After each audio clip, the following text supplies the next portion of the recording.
Kalau tanggapan untuk podcast ini, saya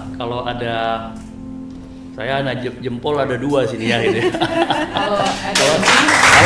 Kalau ini boleh, ini ya jempol ada 2, tapi saya kasih 10 jari aja, 10 jempol. Luar biasa.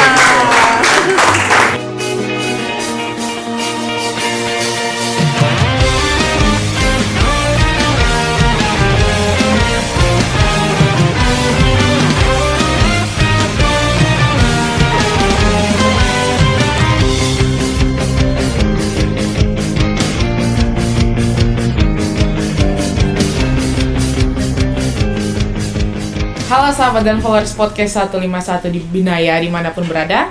Apa kabar semuanya? Tentunya yang diharapkan dalam keadaan sehat selalu. Nah, saya ucapkan selamat datang kembali di rumah podcast 151 Binaya. Dan tentunya jangan lupa menyisihkan waktu untuk menyaksikan video singkat ini, karena hari ini kita kedatangan tamu yang sangat luar biasa. Baik, kembali lagi bersama saya Sardakwa Trafila Aprilia Musasail, dan tentunya ditemani host kita. Dan saya Ika Muskita, dan saya juga bersama Ella kali ini kedatangan tamu yang luar biasa. Langsung Yang saja kita sapa. Iya, Bapak Brigjen Pol Denny Darmawan. Selamat siang Bapak. Selamat siang. Selamat siang. Assalamualaikum warahmatullahi wabarakatuh. Salam sejahtera, salam. Shalom. Apa kabar Bapak? Alhamdulillah baik dan sehat Pak. Sehat, iya. Luar Tentunya biasa. diharapkan sehat ya Bapak. Demikian juga Miss Ella dan Miss Eka juga. Iya, Sehat. puji Tuhan sehat Bapak. Baik, Bagaimana Pak. perasaan Bapak diundang ke podcast 151 Binaya? Perasaan saya secara pribadi merasa luar biasa excited. Luar biasa. Pengalaman diundang di acara podcast 151 Binaya. Iya betul Bapak. yang diundang langsung oleh Pak Bapak Dandres. Ramadan Korem. Ya. Secara pribadi berkesempatan dan setelah nunggu sekian lama akhirnya Terlaksana juga. Luar biasa. Kali ini saya melihat pengalaman ruang podcast di kantor Korem. ya, jauh dari kesan militeris. Iya betul. Suasananya nyaman. Iya, betul. Adem di sini, iya. Jadi nggak ada tentara-tentaranya yang ini buat orang segan kan kalau ada. Betul. Soalnya selama ini image-nya kan seperti itu, makanya harus dicairkan, Pak. Iya betul. Baik, Bapak minum dulu, Pak. Minum lagi. Iya, kita dicairkan ya, kita harus minum dulu, Pak. Baik, Pak. Kepada sahabat podcast, langsung saja kita akan mengenal lebih jauh sosok Bapak Denny seperti Iya apa. Bapak, sebelum kita masuk ke pembicaraan kita lebih dalam lagi kan, Iya, boleh. lebih baik kita memperkenalkan diri biar enak ke dalamnya Baik, Pak. Bapak. Silakan, Pak. Baik, terima kasih untuk perkenalan karena nama kakak saya. Betul. Betul, Pak. Diawali dulu dengan nama saya. Ya. Nama saya Denny Darmabala. Dengan pangkat terakhir Brigjen Jenderal Polisi. Ya. Saya lulusan Akademi Kepolisian tahun 1994. Ya. Nah, untuk tempat tanggal lahir saya di Jakarta 6 Juli 1973. Iya, Pak. Kalau bicara asli saya dari Palembang, Sumatera Yeah. Selatan. Nah, Sumatera Selatan campuran dengan Jakarta. Iya, Pak. Bapak dari Palembang, Ibu saya dari Jakarta. Dari Jakarta. Untuk tempat tinggal saat ini di home base saya ada di Jakarta, Iya. juga di Komplek Polri Pondok Karya di Mampang, Jakarta Selatan. Iya. Keluarga, alhamdulillah dengan istri satu dikaruniai 3 orang anak Iya. yang sudah besar, alhamdulillah, yang sudah pertama sudah bekerja, yang kedua dan ketiga itu kembar, Iya, jadi kembar. masih Luar biasa. kuliah, ada Kuliah. semester akhir. Hmm. Lanjut untuk riwayat, Iya, riwayat itu. pendidikan. Setelah lulus dari Akademi Kepolisian tahun 94, mulai pertama tugas saya tahun 95 di Sumatera Selatan. Iya. Sumatera Selatan selama kurang lebih 7 tahun. Setelah itu pendidikan perguruan tinggi ilmu kepolisian Iya. di PT IKA di Jakarta selama kurang lebih 2 tahun. Kemudian selanjutnya ke Sulawesi Selatan di Makassar. Selama 4 tahun.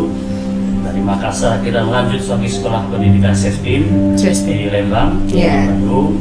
Setelah Sespim saya sempat tugas di lembaga pendidikan, yaitu di Sekolah Tinggi Ilmu Kepolisian. Iya. Nah, kurang lebih 2 tahun. Selanjutnya di wilayah lagi kembali jadi Kapolres di Ogan Ilir di Sumatera Selatan. Di Sumatera. Lanjut di Sumatera Selatan sampai dengan 8 tahun kurang lebih. Kembali lagi ke Jakarta. Iya. Dikembali lagi ke PT IKA, tapi Iya. sebentar saja.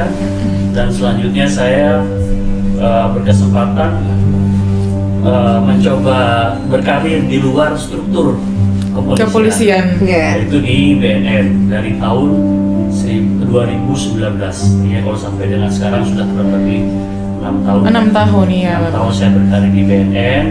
Diawali dari BNN Pusat sebagai penyuluh ahli media, dan di tahun 2023 saya mengikuti kesempatan open bidding ya untuk jabatan tinggi Pratama untuk kepala BNN provinsi. Alhamdulillah bisa mendapat kenaikan pangkat Brigadir Jenderal, dan penugasan kepala BNN diawali dulu di BNN Provinsi Maluku Utara. Oh, Maluku Utara. Maluku Utara di Ternate. Iya. Kurang lebih 5 bulan. Rupanya hanya 5 bulan saja karena pimpinan BNN RI itu selanjutnya memutasikan saya jadi kepala BNN Provinsi Maluku. Dari Iya. Maluku Utara turun ke Maluku. Alhamdulillah sudah kurang lebih 10 bulan. 10 bulan ya Pak ya.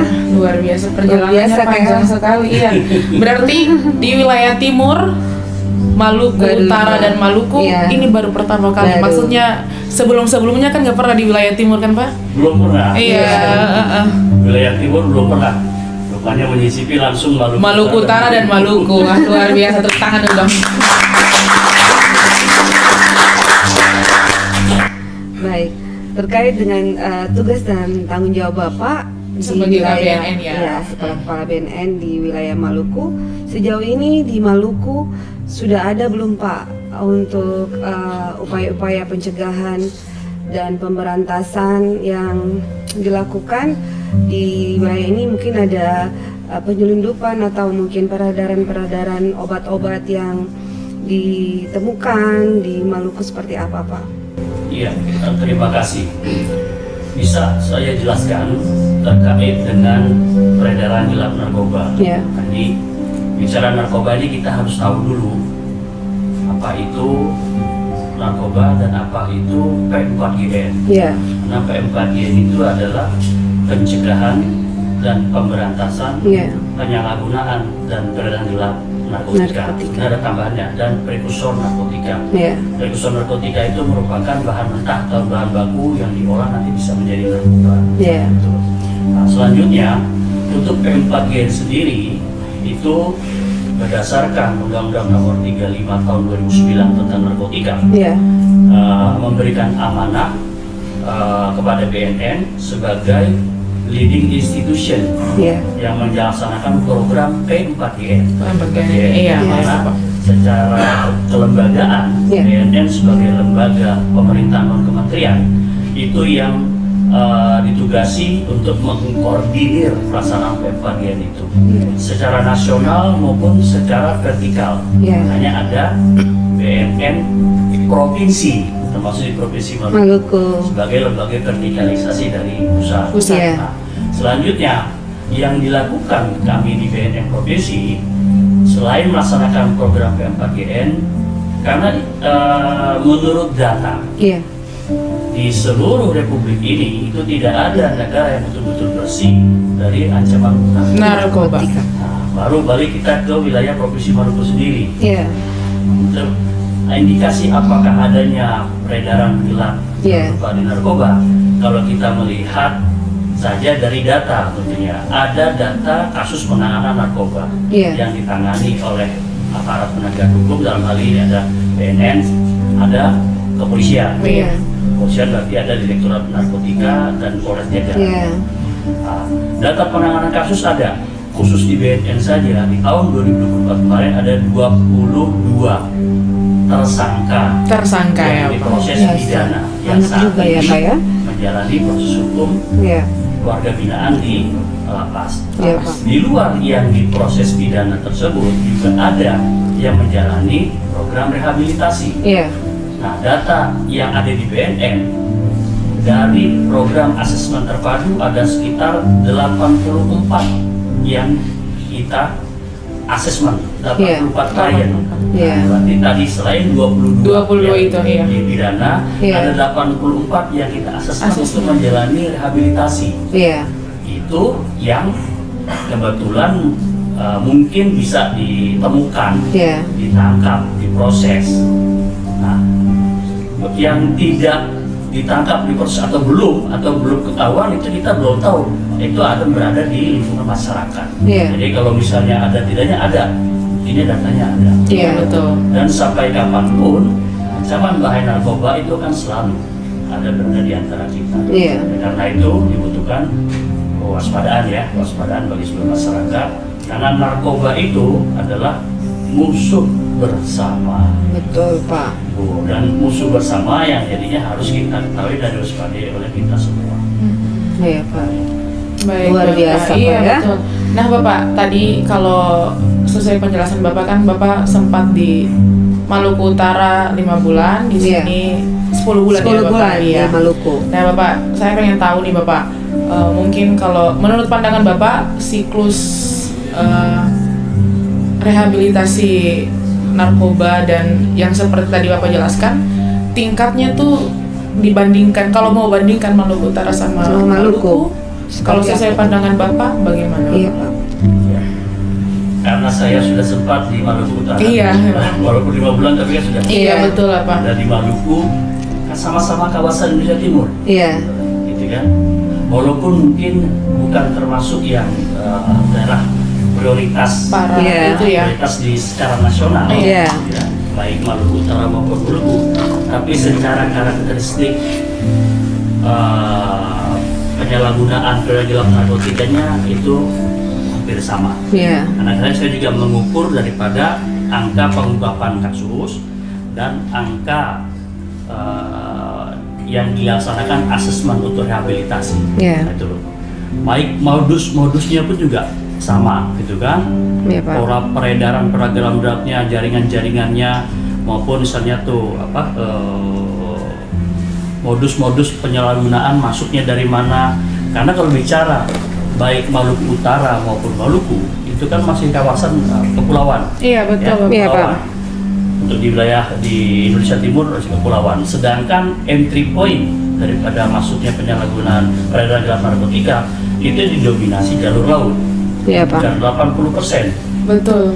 entry point narkotika masuk di wilayah kita itu dari jalur laut. Iya, Pak. Karena apa? Indonesia kepulauan, gitu kan, dari kepulauan, sehingga potensi masuknya Indonesia melalui laut bukan melalui pelabuhan-pelabuhan resmi, Iya, Pak. tapi melalui pelabuhan-pelabuhan Ilegal, iya, ilegal yang tidak itu resmi. ya, iya, betul. Bahkan sepanjang pesisir pantai itu merupakan akses masuknya. Demikian kondisi yang ini sama saya temukan baik di Maluku Utara Maupun di Maluku. Iya, Pak. Sehingga menjadi tantangan tersendiri bagi kami. Iya, betul. BNN, bagaimana caranya mengantisipasi atau melakukan teknik dan strategi mengerahkan potensi yang ada untuk bisa sama-sama mencegah potensi masuknya melalui jalur pesisir pantai tersebut. Iya. Iya, Pak. Berarti kerjasama sama instansi Instansi lain juga iya. ya Bapak. Betul. Baik, Pak. Selanjutnya terkait dengan program Desa Bersinar itu, Pak.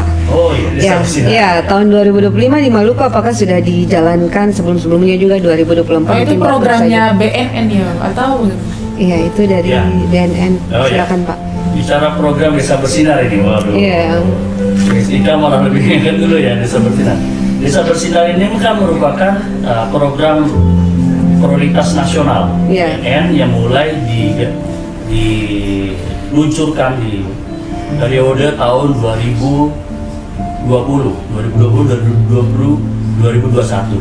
Iya. Yang mana Kalau sederhananya bisa dijelaskan, desa atau kelurahan bersinar ini dikatakan di mana program P4GN yang tadi saya katakan, Iya. artinya program pencegahan dan pemberantasan penyalahgunaan dan penyalahgunaan narkotika itu secara masif dilaksanakan secara terfokus di suatu area, Iya. satu wilayah, di satu desa saja Iya. atau kelurahan ya, desa Iya, Pak. di tingkat kabupaten, sedangkan kelurahan di tingkat kota. Yang mana fungsi-fungsi di bidang pencegahan sendiri kan kegiatannya banyak. Ada tadi mulai dari penyebarluasan informasi dan edukasi, Iya. advokasi, nah, itu dilaksanakan di desa tersebut. Iya, Pak. Kemudian juga ada kegiatan pemberantasan. Pemberantasan bukan berarti misalnya tuh menangkapin, Iya. tapi masyarakat itu diberikan intervensi, diberikan keterampilan pembekalan untuk bisa melaksanakan deteksi dini, Iya. sehingga bisa membantu melaksanakan pengamatan di lingkungannya, yang apabila ada indikasi Indikasi, iya. itu tahu harus berbuat apa, Iya, Pak. harus melapor, menginformasikan kepada siapa. Iya, Pak. Dan juga ada program rehabilitasi. Iya. Rehabilitasi maksudnya masyarakat juga diberikan keterampilan sehingga dia mempunyai kemampuan Iya. melakukan langkah-langkah mitigasi Iya. apabila terjadi ada korban penyalahguna di lingkungannya. Iya. Jadi bukan hanya petugas kesehatan atau OSBN, ya masyarakat sendiri bisa ya Bisa terlibat. mitigasi. Iya. Dan itu diharapkan bisa lebih efektif. Iya, Pak. Jadi Karena- dari masyarakat Iya, untuk masyarakat Iya. ya, apalagi kan ketemu kalau dari instansi kan ya, kalau itu kan langsung ketemu kan langsung ya, jadi tidak harus ada mekanisme, harus ada Iya, SOP, betul. birokrasi dan sebagainya. Iya, Pak. Dan ini harus dikuatkan dulu dengan tentunya dukungan dari pemerintah, Iya. dari aparat setempat. Makanya BNN juga berkoordinasi dengan lintas kementerian. Iya. Dalam hal ini ada Kementerian Desa, Kementerian Dalam Negeri, sehingga secara vertikal menurunkan regulasi yang dijalani di tingkat bawah. Apalagi sudah sampai tingkat desa di kelurahan itu termasuk nanti ada penganggarannya pun nanti didukung dari dana desa dan kelurahan. Baik, Pak. Baik, terkait dengan proses rehabilitasi, apakah ada kendala-kendala yang terjadi di lapangan, Pak? Rehabilitasi sendiri yang dilaksanakan ini kan ada dua, Iya. ada rehabilitasi rawat jalan, ada rehabilitasi rawat inap. Iya. Tapi sebelumnya untuk bisa melaksanakan rehabilitasi sendiri juga ada dua cara. Ada yang sifatnya compulsory, ada yang sifatnya voluntary. Iya. Kalau compulsory itu ya lebih mudahnya itu hasil boleh temuan lah, tangkapan. Iya. Itu kan tangkapan yang kemudian setelah diinterogasi, dipilah-pilah, Iya. rupanya selain dia mungkin keterlibatannya ini mungkin pengguna, hingga layak untuk direhabilitasi. Iya. Hasil tes misalnya gitu, di tes urin positif, nah ini diarahkan untuk rehabilitasi, itu lebih pada compulsory. Kalau voluntary sukarelawan, jadi ada mungkin kesadaran sendiri diantar mungkin oleh kerabatnya Iya. sebagai pecandu, mau lapor namanya ke institusi penerima wajib lapor. Iya. Baru nanti didata, baru nanti masuk ke program rehabilitasi melalui asesmen. Nanti asesmen sendiri nanti akan menentukan ini rekomendasinya itu layaknya untuk rehabilitasi rawat jalan atau rawat inap, bergantung nanti dari hasil asesmen baik secara medis maupun secara hukum. Iya. Kalau secara medis dia nanti layak, misalnya pengguna ringan, sedang, berat. Nah, kalau misalnya pengguna ringan atau sedang udah bisa rawat jalan. Oh, masih bisa Iya. rawat jalan ya. Bisa, Pak, ya. Program mungkin selama 3 bulan, mengikuti seminggu 2 kali datang, dia bisa pulang kembali. Iya. Tapi kalau rawat inap udah tergolong berat. Iya, Itu harus Pak. dilawat nanti di panti-panti atau balai lokal rehab sesuai dengan tingkat kecanduannya. Iya, Pak. Wah, terima kasih penjelasannya luar biasa, Pak. Luar Kami biasa, sangat jadi paham nih. Iya. Baik, Kakak Ella, selanjutnya kita minta tanggapan terhadap. Bentar dulu. Oh, iya, siap, Nah, Kak Ella, ini silakan. mungkin ada adik-adik kita kan? Iya. Nah, ini mumpung yang sekolah-sekolah nih. Silakan yang adik-adik, ada yang mau tanya kepada mungkin mau Pak tanya Denny. ciri-ciri atau yang terindikasi gimana? Tahu? Ah, iya boleh deh. Oke, Pak, terima terima kasih atas waktu kesempatan yang boleh diberikan kepada saya. Izinkan saya untuk bertanya. Tapi sebelumnya pertama-tama perkenalkan dulu, nama saya Ima Mantou, asal sekolah dari SMA Kartika 13.1 Ambon. Oke, di sini saya akan bertanya, ada 2 pertanyaan yang akan saya sampaikan. Pertanyaan yang pertama, bagaimana cara Bapak mencegah penyebaran narkoba di tengah-tengah masyarakat, khususnya di tengah-tengah anak muda? Apalagi sekarang ini kan teknologi yang semakin hari semakin canggih atau meningkat kan Pak? Oke, itu pertanyaan pertama. Kalau untuk yang kedua, apa sanksi yang akan didapatkan untuk penggunaan narkoba bagi anak di bawah umur? Apakah sanksinya sama rata ataukah bagaimana Pak? Baik, terima kasih Ade. Terima kasih Ade, luar biasa. Terkait dengan pencegahan dan Cara sanksi di mencegah, bawah umur. Ya, sama. silakan, Pak. Ya, terima kasih pertanyaan ini menarik ini. Yang pertama, bagaimana cara mencegah peredaran peredaran gelap narkoba di lingkungan anak muda, Ya. gitu ya. Apalagi dengan kondisi sekarang. BNN khususnya di bidang pencegahan itu saya sendiri saat ini di Maluku itu mencoba menjalankan program untuk bisa lebih sering turun melaksanakan kampanye sosialisasi ke sekolah-sekolah. Iya. Program saya di Maluku ini saya coba 100 sekolah. Nah, bikin 100 sekolah. 100 sekolah artinya ada sekolah tingkat SMA, SMP itu ya, SMP, SMA sederajat maksudnya, yang bisa dikunjungi untuk melaksanakan kampanye sosialisasi. Ya, kalau usia-usia SMP, SMA tentunya kan yang sudah bisa ini ya, dengan biasanya kalau SMP SMA ini udah ada grup bikin pergaulan tuh udah ada ya. Pergaulannya tuh udah teman-teman sebaya itu ada tuh kan bikin kelompok-kelompok. Nah, betul.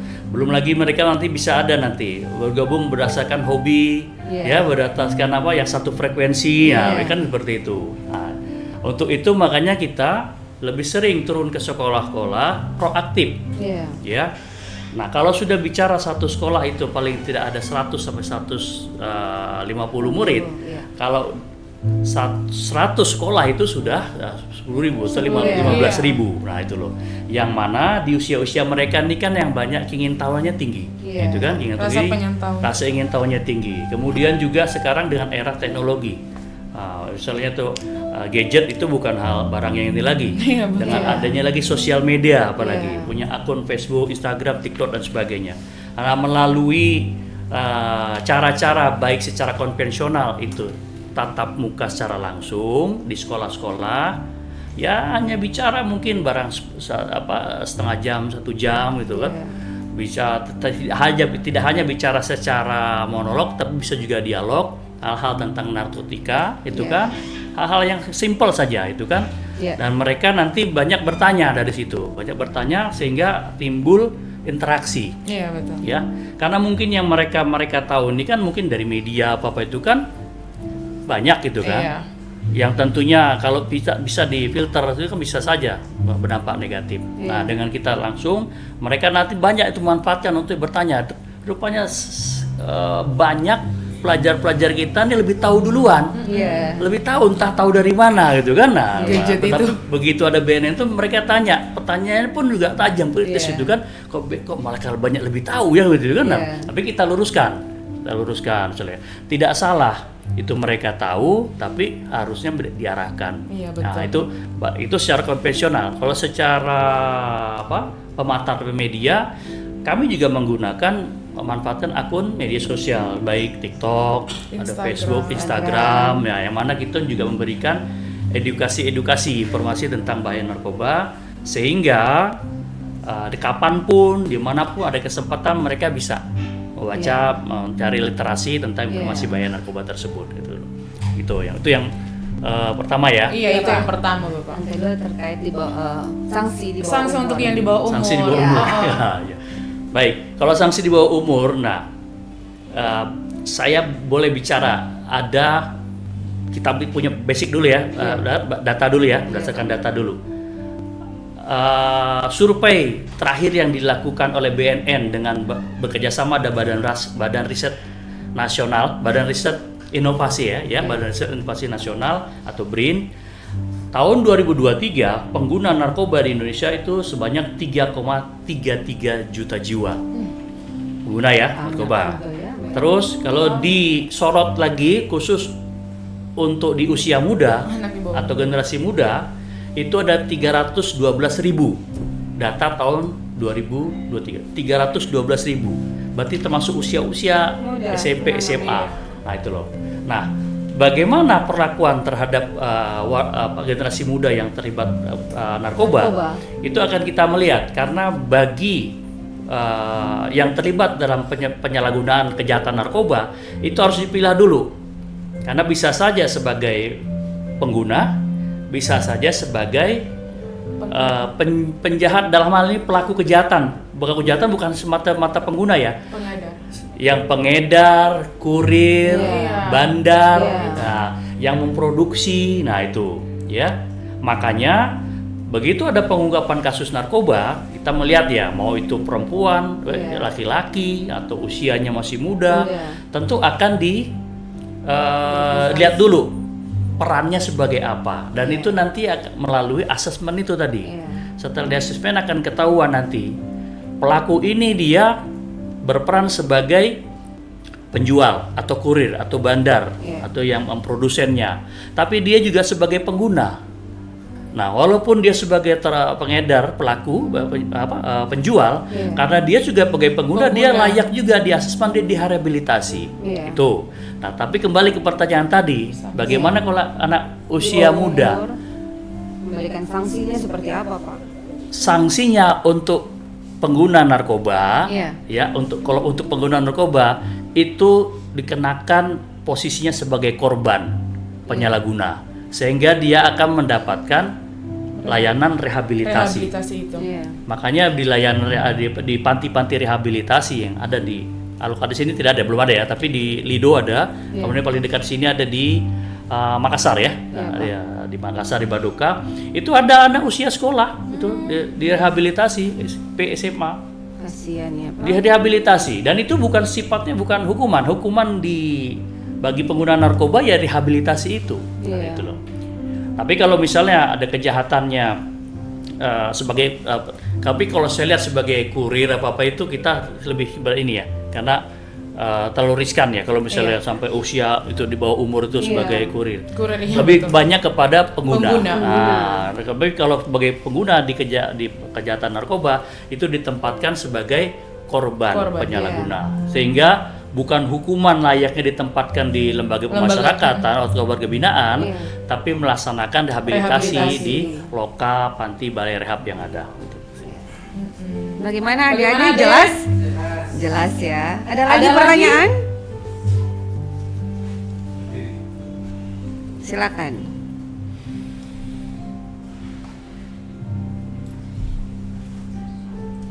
Ya baik Pak, terima kasih atas kesempatannya.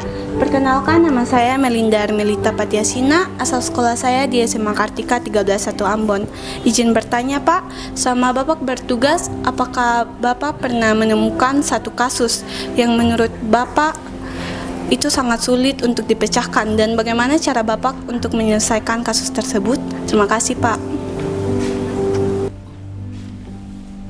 Ini kasus narkoba atau kasus apa ini maksudnya? Yang menurut Bapak kasus sulit.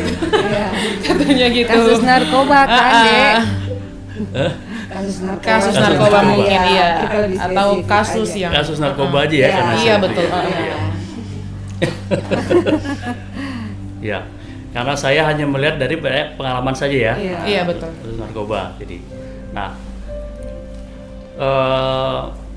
kalau untuk di Maluku, alhamdulillah itu belum ada, gitu ya. Nah, tapi pengalaman saya di Maluku Utara, misalnya itu ya, di Maluku Utara. Jadi,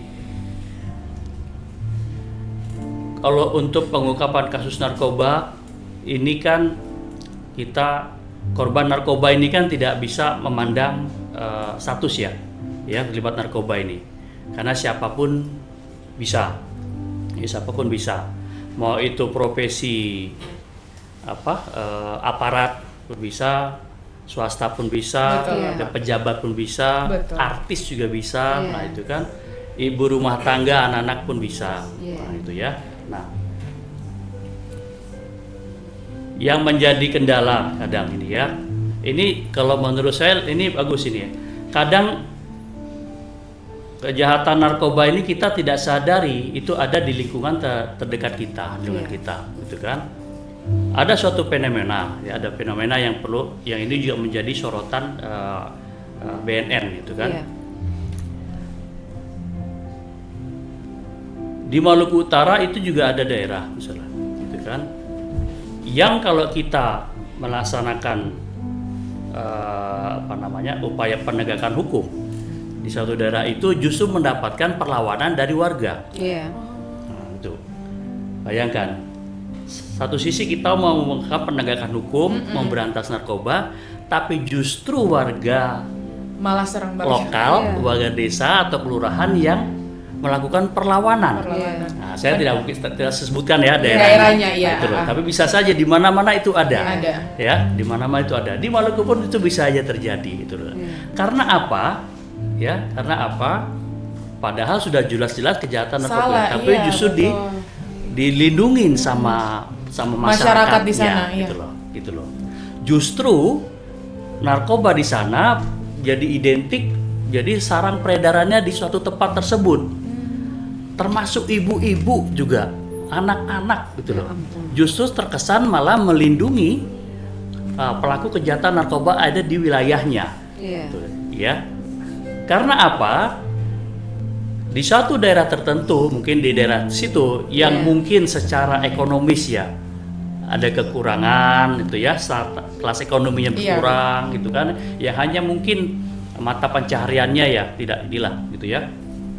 Tapi dengan adanya peredaran bandar narkoba di situ, itu kan justru memberikan keuntungan dalam tanda kutip ya, keuntungan bagi warga, yang mana mungkin kebutuhan warga untuk urunan acara masyarakat desa itu justru yang disumbang oleh pelaku Yang bandar pelaku ini, itu. sehingga dia ditokohkan di sana, kepatronannya itu diakui. Iya. Nah itu ya. Kalau ada sumbangan nyumbang dia itu. Wah kalau gitu ini bagus ini berkontribusi. Padahal hasil kontribusi itu diperoleh dari keuntungan penjualan barang haram narkoba tersebut. Gitu loh. Nah itu loh. Sehingga masyarakat di desa tersebut udah image-nya tuh sudah ditutup seperti itu kan, image itu beranggapan kalau bandar inilah yang membantu ekonomi mereka. Dan itu melibatkan masyarakat sana, termasuk ibu-ibu, anak-anak. Bayangkan kalau misalnya aparat datang ke sana untuk penegakan hukum misalnya itu, yang maju bukannya ibu-ibu, berani misalnya tuh membuka ini pakaiannya itu, sehingga kan jadi ragu kan misalnya tuh aparat untuk ngambil tindakan. Nah itu masuk HAM ya. Itu kalau bagi saya itu yang tantangan ya, walaupun misalnya itu bukan berarti tidak bisa diatasi. Iya betul. Fenomena ini terjadi di beberapa tempat. Yang mana kalau dosa seperti ini butuh pemikiran kita bersama. Makanya ada satu misalnya pesan bahwa sana narkoba itu musuh bersama, bukan musuh BNN, bukan musuh aparat, tapi musuh bersama, musuh kita semua. Itu kan yang harus diperangi sampai ke akar-akarnya. Karena kalau nggak dilaksanakan secara bersama, hanya mengandalkan aparat saja, yang terjadi seperti itu. Mungkin masyarakat merasa untung ya, misalnya gitu, disumbang dapat sumbangan terus, bikin acara, 17-an misalnya itu sumbangannya paling besar gitu loh kan, sehingga dilindungi. Tapi lambat laun masyarakat itu ternyata dicekokin, sehingga hanya pikirannya wah kalau gitu ini bagus ini misalnya gitu kan. Nah, tapi belum lagi nanti boleh coba narkoba, boleh coba, tapi dengan begitu secara moral itu dirusak. Secara moral itu rusak, makanya yang mana generasi muda yang harusnya nanti disiapkan untuk generasi emas, tapi dihancurkan di usia dininya. Betul loh. Nah, oleh karena itu dibutuhkan program untuk bisa membuat ketahanan moral dan ketahanan masyarakat. Larinya kan ketahanan nasional juga nantinya. Nah itu loh. Seperti usia-usia sekarang ini, mereka sebagai generasi muda kalau nggak dari sekarang dijaga, itu kan cita-cita untuk Indonesia emas tahun 2045 sia-sia, hanya angan-angan saja. Karena apa? Dari awal sudah Salah. dicokoki dengan narkoba, menganggap kalau narkoba tuh nggak apa-apa, justru membantu kok. Pelaku bandarnya justru membantu kita, ekonomi kita maju. Iya, Nah, ditunjang lewat ekonomi itu kan orang ya, pada terpengaruh. dia terpengaruh, jadi taunya nggak berbahaya kok, malah membantu. Nah, Iya, betul. gitu. Betul. Betul, Pak. Gimana deh? Gimana Mas? deh? Jelas ya? Jelas? Ada lagi? Oh, ada lagi. Oh, ada lagi, Pak. Kesempatan yang telah diberikan bagi saya, perkenalkan nama saya Albert Septinus Ralahalu, biasa dipanggil Albert. Saya bersekolah di SMA Kartika 131 Ambon. Pertanyaan saya Bapak, bagaimana BNN menghadapi tantangan-tantangan dalam peredaran narkoba di era digitalisasi saat ini Bapak? Terima kasih Bapak. Tantangan-tantangan Iya. baru, Pak, di era Digitalisasi. ya, seperti pertanyaan yang pertama. Ya. Pertama, Era digitalisasi, tantangan narkoba era digitalisasi. Ya. Baik. Di era sekarang ini, ya, di era digitalisasi juga sedikit banyak akan berpengaruh juga dengan pola-pola peredaran gelap narkoba. Iya. Ya, juga modus-modus motif-motifnya juga nantinya berubah. Iya. Kejahatan narkoba ini merupakan satu daripada kejahatan transnational crime, organized crime, yang mana tidak hanya secara lokal, Iya. tapi tentu sudah lintas daerah, lintas provinsi, lintas negara, Iya. makanya transnational crime, gitu kan? Dan organized crime, jadi kejahatan yang terorganisir, makanya mulai dari ada produsen, ya, sampai nanti saya lihat tuh diedarkan, masuk ke negara kita, masuk nanti ke jaringan-jaringan, sampai ke tangan pengguna. Itu semuanya sudah terorganisir. Dan seiring dengan perkembangan era teknologi dan informasi, pun kejahatannya juga selalu dinamis. Pola-pola kejahatan narkoba juga dinamis. Iya. Ya, tidak lagi hanya secara konvensional.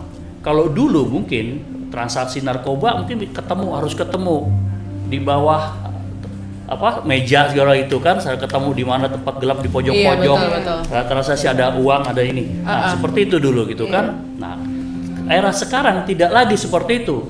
Pola-pola transaksinya sudah menggunakan era teknologi. Makanya ada dijual secara web, dark web gitu ya, secara online. Nah, betul. Makanya kalau kita tidak hati-hati, ada akun-akun tertentu media sosial seperti contoh Instagram, itu di cover untuk penjualan narkoba. Ada seperti itu. Ya. Itu ada, kayak faktanya itu ada. Karena kalau ketemu sudah lagu lama lah berarti itu. Terus untuk di Maluku sendiri sekarang sudah banyak modus pengiriman narkoba melalui online, jasa paket jadinya, gitu loh. Ya tentu bukan misalnya paket isinya narkoba, iya, pasti kan ganja atau sabu, berarti. tidak, tapi disamarkan. Iya, betul. Nah, terus eranya sekarang sudah banyak ya, belanja online segala macam ya, paket seperti itu kan. Nah, itu tidak sedikit juga dimanfaatkan untuk transaksi narkoba. Kalaupun saya lihat bungkus, saya lihat paket, dan ini era ini berkembang semakin masif pasca pandemi COVID. Iya, Pak. Pandemi COVID yang masa kita setelah itu dalam pola kehidupan kita banyak berubah ya, termasuk semuanya serba online ya kegiatan, termasuk sekarang belanja online apa termasuk jadi peredaran narkoba juga melalui online, transaksinya juga online, jadi antara pembeli dan penjual itu tidak ketemu. Nah, inilah yang sekarang menjadi tantangan bagi BNN saya untuk melakukan upaya teknik dan strategi mengimbangi daripada perkembangan peredaran yang sesuai dengan era sekarang ini. Gitu. Iya, Pak. Baik, Adil, jelas ya. Baik, Pak. Selanjutnya, Pak, kita mau dengarkan tanggapan terhadap podcast yang dibangun oleh Bapak Dandren sendiri. Iya. Silakan, Pak. Apa? Gimana? Ya, kalau tanggapan Untuk podcast ini saya kalau ada jempol ada 2 sini ya ini. Kalau ada Kalau ini boleh. Jadi, ya jempol ada 2 tapi saya kasih 10 jari aja 10 jempol. Luar biasa. Ya, karena tidak hanya bicara lingkup dunia militer khususnya Angkatan Darat, tapi merangkul semua pihak. Dan saya sangat-sangat apresiasi sekali karena ada satu kutipan lagu, gitu kan? Lagu Mars BNN itu. Pak. Narkoba adalah musuh negara, musuh rakyat, musuh kita semua.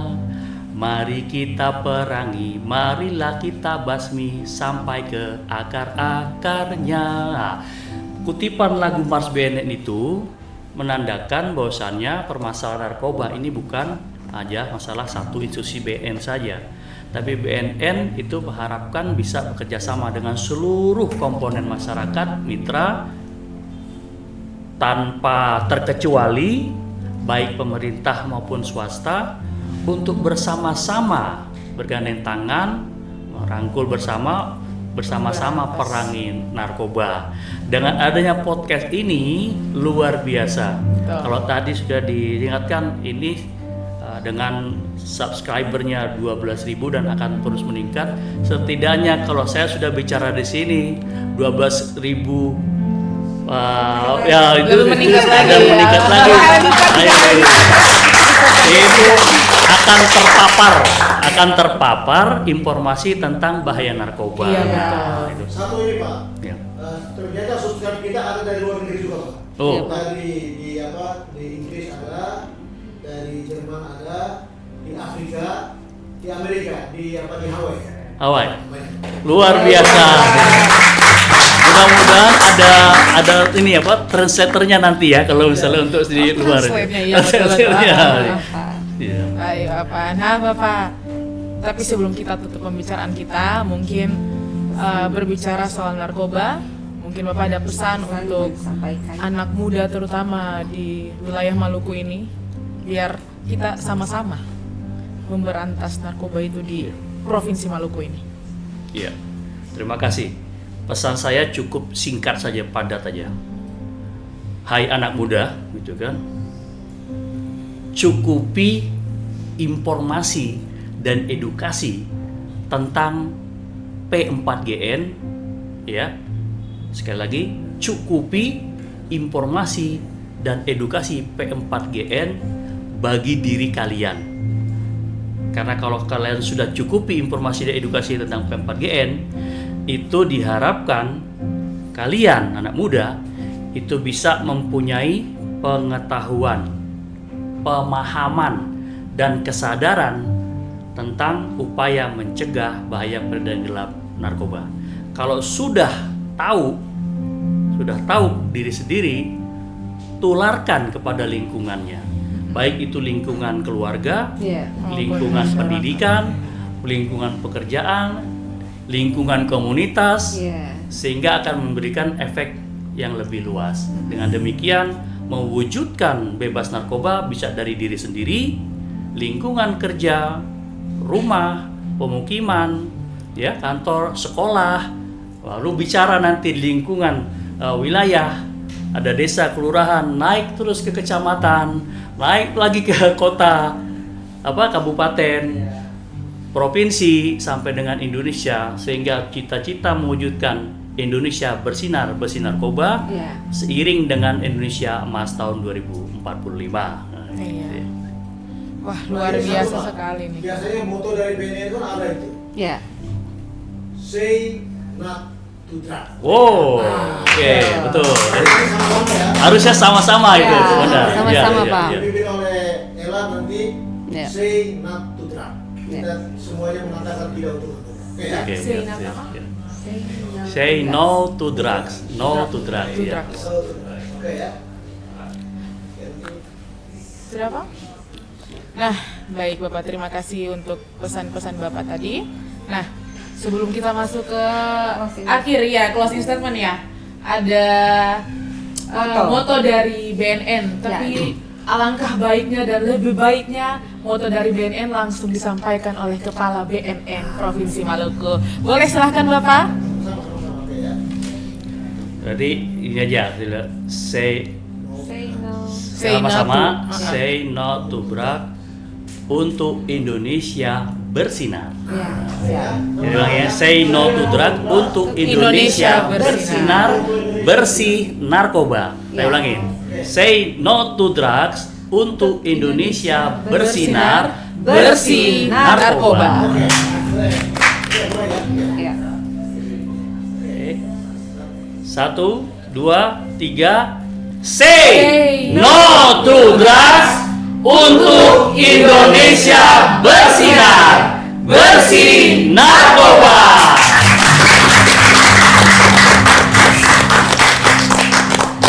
Baik, Pak Denny, tentunya kita sudah ada di akhir acara kita. Dan sebelum mengakhiri, saya akan memberikan kesempatan untuk Bapak untuk memberikan closing statement kepada pemirsa Ya. di rumah. Baik, sebagai closing statement saya pada kesempatan ini, saya selaku Kepala BNN Provinsi Maluku mengajak kita semua, baik yang hadir di ruangan ini maupun bagi nanti para yang menyaksikan podcast 151 Binaya ini, untuk bersama-sama mewujudkan tekad memerangi narkoba di Indonesia dan di lingkungan kita, karena narkoba adalah musuh kita bersama dan musuh kemanusiaan, sehingga menjadi tanggung jawab bagi kita semua, siapapun kita, apapun profesi kita, untuk bersama-sama memerangi narkoba di Indonesia, untuk menjaga adik-adik atau anak-anak generasi muda kita siapkan, kita lindungi, guna menjamin mereka nanti bisa berkiprah menjadi aktor pembangunan di masa Indonesia Emas tahun 2045.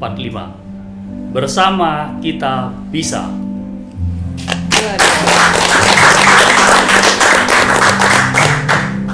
Baik Bapak, terima kasih atas closing statementnya ya, dan terima kasih juga untuk pesan-pesannya untuk muda-mudi terutama di Pulau Maluku ini. Semoga pengetahuan yang Bapak berikan untuk kami semua dan seluruh masyarakat di Provinsi Maluku dapat membangun kita untuk lebih baik, sama-sama kita memberantas narkoba. Amin. Baik sahabat dan followers podcast 151 Binaya, terima kasih karena telah menonton video singkat ini. Semoga bermanfaat untuk kita semua, dan sampai ketemu di episode berikutnya. Saya Sardakwa Travela Aprilia Mesasail, Dan saya Ibu kita bersama narasumber kita.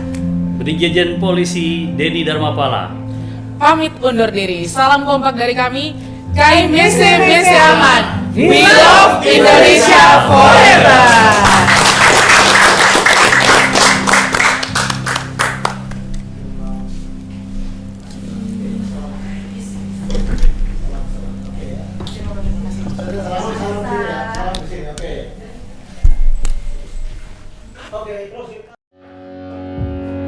Beta janji, beta jaga, are untuk selamanya. Beta janji akan setia, hanya untuk satu cinta. Ini cinta yang beta punya, dari relung hati jiwa. Cuma kau